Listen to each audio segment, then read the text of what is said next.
Bonjour, je t'explique un peu le contexte. À travers ces questions, j'ai envie que les gens découvrent les talents de l'Oise. Qui sont-ils vraiment? Donc là, peux-tu te présenter s'il te plaît? Oui, bonjour, je m'appelle Kwaku Dorian et j'ai 19 ans. Je pratique de l'athlétisme depuis environ 10 ans. D'accord. Est-ce que parallèlement tu vas à l'école ou tu travailles? Oui, je vais à l'école. Je suis en première année de licence en psychologie à Amiens. Ok. Comment as-tu découvert ce sport? Par ma prof de sport en CE2 qui m'a proposé d'essayer l'athlétisme et je me suis bien plu, donc je suis restée. Ok. Et pourquoi aimes-tu ce sport alors? Pour à peu près tout, pour toutes les épreuves qu'il y a, que ce soit des sauts, des lancers ou des courses, pour l'esprit d'équipe, l'entente générale, et c'est un sport qui me donne de la bonne humeur. D'accord. Pas de mensonge, hein. Dis-moi, est-ce que tu es la même personne sur la piste et au quotidien?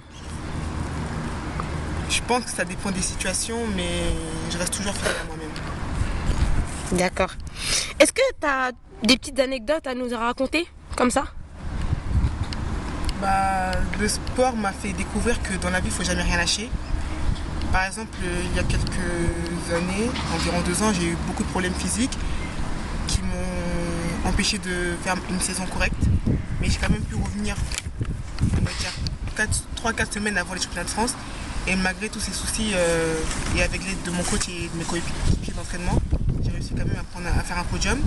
Et ça me fait comprendre que dans la vie, il faut toujours persister malgré les difficultés qu'il y a. Ok. Les entraînements, comment tu les décrirais?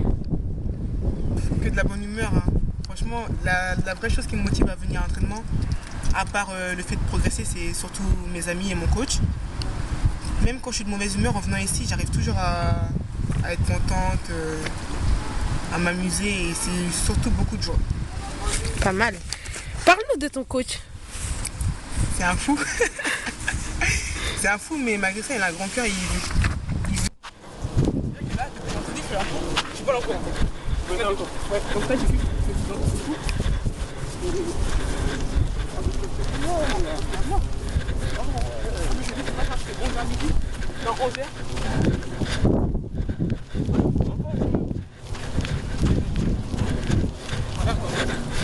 C'est bien, mais c'est un peu chiant.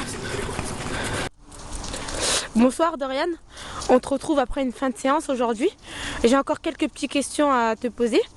Donc on va commencer par parle-nous de ton coach. Alors mon coach il est un peu fou dans sa tête, mais bon, ça reste un coach. Malgré ça, il a un grand cœur et tout ce qu'il veut c'est nous aider à progresser. Et il est toujours là pour nous, que ce soit à l'entraînement ou à l'extérieur. Et donc franchement je suis fière et contente de l'avoir comme coach. Ok, et si tu devais nous donner un prénom d'une personne qui a été ton exemple dans l'athlétisme? Je dirais Sylviane Fraser, parce que c'est celle qui m'a marqué le plus lors des premiers JO que j'ai regardés en 2008 à Pékin. Et franchement j'ai toujours apprécié, et on pourrait dire que c'est un peu mon idole. Ok, et as-tu fait des sacrifices dans l'athlétisme? J'appellerais pas ça des sacrifices, je dirais plutôt que c'est quelque chose que je suis obligée de faire, puisque je pratique du sport à un niveau élevé. C'est-à-dire les sorties entre amis, je suis souvent obligée de dire non à quelques sorties, mais ça me dérange pas tant que ça. D'accord. Aujourd'hui, comment vois-tu ton évolution dans l'athlétisme? Depuis quelques années, j'ai l'impression que je stagne un peu. Malgré les podiums que j'ai pu faire, je trouve qu'au niveau des performances, c'est pas trop ça. Mais bon, on continue à travailler, l'objectif c'est d'avancer. Ok, je te remercie Dorian. J'ai une dernière question à te poser. Quand tu entends pouvoir, vouloir, y croire, ça te fait penser à quoi? À la motivation, le fait de rien lâcher. Donc vouloir progresser et s'entraîner dur. Pouvoir. Et le dernier, c'est quoi? Croire. Oui. Croire en ses rêves et tout faire pour y arriver. D'accord. Écoute Dorian, je te remercie pour cette interview. Merci d'avoir accepté aujourd'hui. Je te souhaite beaucoup de réussite, beaucoup de bonheur aussi. Franchement, j'espère vraiment qu'on va voir qui es-tu vraiment à travers cette interview. Car pour moi, tu as un grand talent en fait. Donc je te souhaite beaucoup de réussite. Au revoir. Merci. Au revoir.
So